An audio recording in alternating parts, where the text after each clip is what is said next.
I had been counting my own breaths for 11 minutes before I understood that the drone's beacon had gone silent, and not just dim. We were 40 meters under the floor of a dead colony substructure on Velkin's Reach, a settlement abandoned 2 centuries before any of us were assigned here, mapping a sublevel that predated even the colony's official founding date. The excavation had been routine. The shoring hadn't been. A pressure pocket let go above the third tunnel junction, and the ceiling came down in a long, unbroken sheet that buried our drone's primary uplink antenna under 4 meters of compacted regolith and old concrete, and buried Tavin's left leg under considerably less, which was somehow worse for him and better for the rest of us, because it meant we weren't getting out the way we came in. 3 of us, Tavin, pinned and swearing in a low constant register that had stopped being words an hour ago. Rain, who kept the medkit light angled at the leg like staring at it might help. And me, with the drone's secondary control slate, watching the primary beacon status line sit dark while the unit's automatic fallback protocol did what fallback protocols do. It picked a backup frequency from its emergency profile and started broadcasting on it, blind, the way these things are built to. I watched the slate confirm the handoff. New frequency, new band. I didn't think much of it. I had other things pinned under rubble to think about. What I didn't know, what none of us knew, because why would we, is that the drone's manufacturer had built its emergency fallback list out of an archived frequency table that was 3 transcription cycles out of date, and somewhere in that long chain of copied files, 2 digits in a frequency string had been swapped. Not by us, not by the drone. By whatever clerk, decades back, had retyped a master list 1 digit at a time and gotten 2 of them backward, and nobody had caught it because the frequency in question hadn't been active for 40 years anyway. It was a closed channel, a dead one, reserved once for something nobody on Velkin's Reach had reason to remember. It happened to be a human one. The voice that came back through the slate 40 minutes later did not sound surprised, which was the first thing I noticed about it, and the thing I kept noticing for the rest of the day. "This is Cordray Station," it said, in passable trade standard with an accent I didn't recognize, "receiving an automated distress profile on a frequency that hasn't carried traffic since I was assigned here.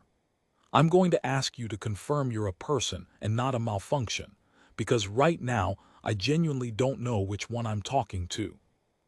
I confirmed I was a person. 3 persons, technically, one of them currently uninterested in conversation. There was a pause on the other end that I would later learn was the operator pulling up a station log nobody had opened in longer than I'd been alive, trying to work out why his relay was even configured to listen on that band at all. He didn't share that part with us at the time. At the time he just said, "Understood. Tell me what you've got." What we had was a collapsed tunnel, a buried antenna, a man with a crushed leg, 2 with working hands, and absolutely no working schematic of the structure above us. Because the colony predated digital record-keeping standards by a margin wide enough that nothing survived except what we'd mapped ourselves in the last 6 hours, which was now buried with the antenna. Cordray Station didn't have a ship. I want to be clear about that, because I have heard the stories the way everyone has heard the stories. The ones where something enormous and gray-hulled drops out of the sky and the problem simply stops being a problem. That isn't what happened. What happened is that a single human relay operator, alone or nearly alone at a post I'd never heard of, pulled up an archived structural survey of Velkin's Reach that the Terran side had apparently been keeping on file since before our own government had digitized its own. I don't know why. I never found out why, and started walking us out by voice, junction by junction, using a map none of us had access to and he had no obvious reason to possess. "There's a maintenance crawl about 4 meters above your current position," he said. "Tavin's not getting through there with that leg. You're going to have to splint it where it sits and drag him on the tarp you should have in your kit, slowly, hands and knees. And I need you not to argue with me about the timeline, because there isn't one I can give you that's better than this one." We did not argue. It took 2 hours. I will not describe all of it, but I will describe the part where the crawl narrowed to a gap I did not believe Tavin's frame would pass through, tarp or no tarp, and I told Cordray Station as much, expecting either reassurance or silence. I got neither. I got a question, the width of the gap in centimeters, measured how, with what, and when I gave him a number he didn't like, he didn't argue with it either.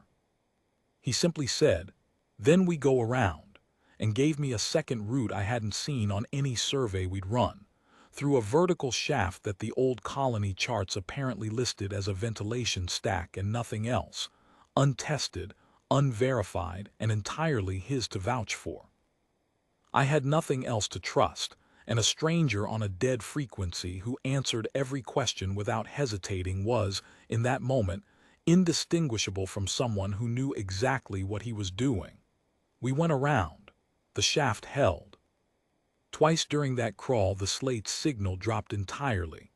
Once for almost 90 seconds, long enough that Rain's breathing changed and Tavin stopped swearing, which was worse.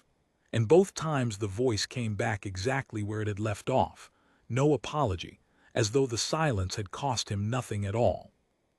At one point Rain asked, into a silence that had gone on a beat too long, whether Cordray Station was still there, and the voice came back immediately, flat, almost bored. "Still here. Keep moving."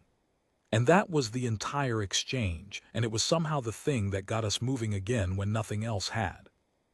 We came up through a service hatch 200 meters from where we'd gone down, into late afternoon light that hurt more than it should have, onto a slope our own recovery team was already climbing because the drone's distress profile, the misrouted one, the one that should never have reached anyone, had also, correctly, alerted our own fleet on the channel it was supposed to use. Both signals had gone out. Only one had answered while we were still underground. Tavin lived. The leg did not entirely, but he lived, and he was conscious enough on the stretcher to ask who the hell had been talking to us, and nobody had an answer for him that didn't sound strange out loud.